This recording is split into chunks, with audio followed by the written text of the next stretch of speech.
The girl who owned this slipper vanished. Once upon a time, there was a beautiful, sweet young girl with blue eyes and long blonde hair. She was the daughter of a rich merchant who loved her dearly. When her mother died, her father decided his daughter would need a good woman to bring her up and take care of her.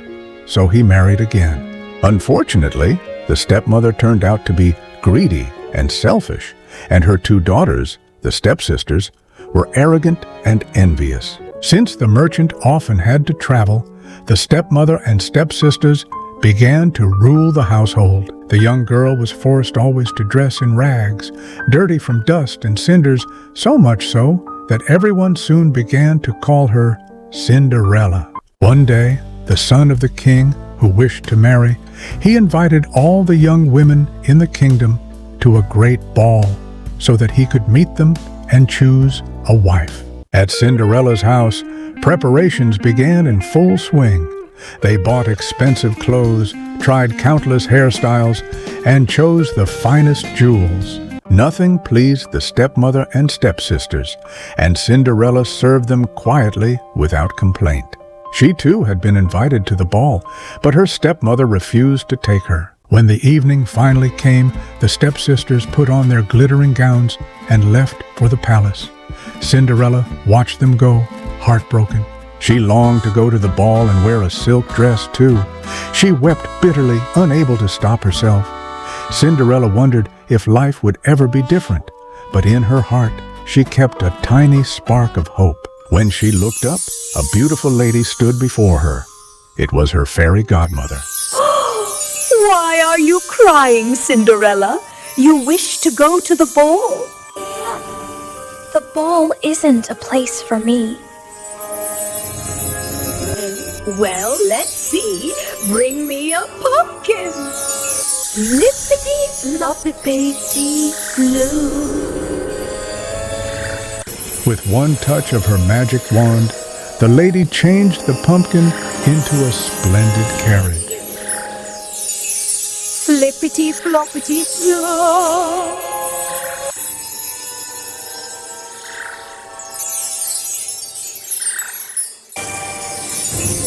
Oh dear, let me try again.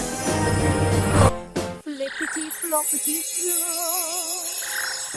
She changed 4 mice into horses, and a couple of lizards into coachmen and livery.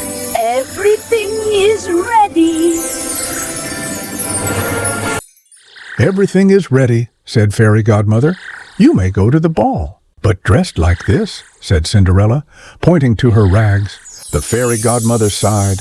You're absolutely right. Flippity, With a wave of her wand, the rags disappeared, and Cinderella found herself wearing a silk dress studded in gold, crystal slippers, and precious jewels. Only Cinderella's lovely face needed no change, for now she was happy and smiling. Now get in and go, said the Fairy Godmother, but remember, at the first stroke of midnight, you must leave the ball.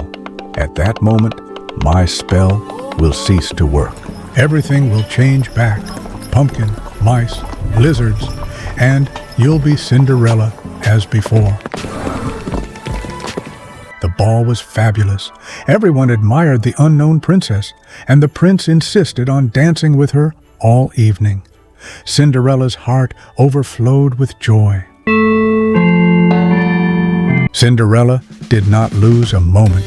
Still smiling, she ran quickly away. The prince ran after her, but could not catch her. Cinderella hurried out of the palace, and everything changed back.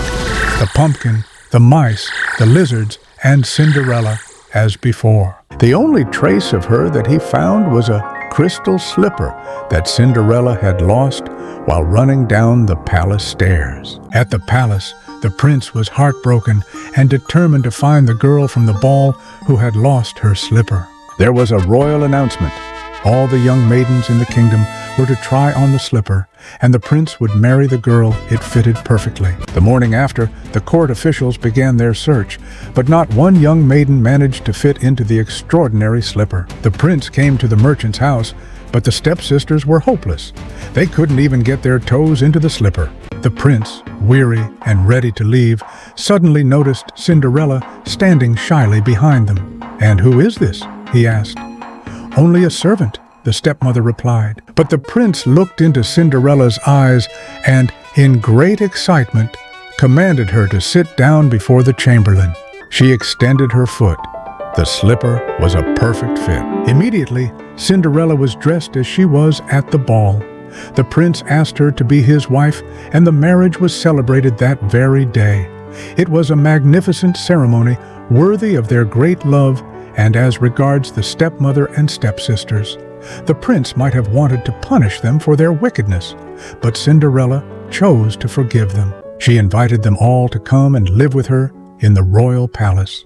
And soon after, the two stepsisters married two noble knights of the court.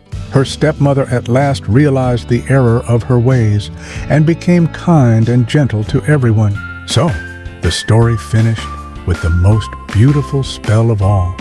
They lived happily ever after. Every ending hides the beginning of a new story. You'll find it here soon.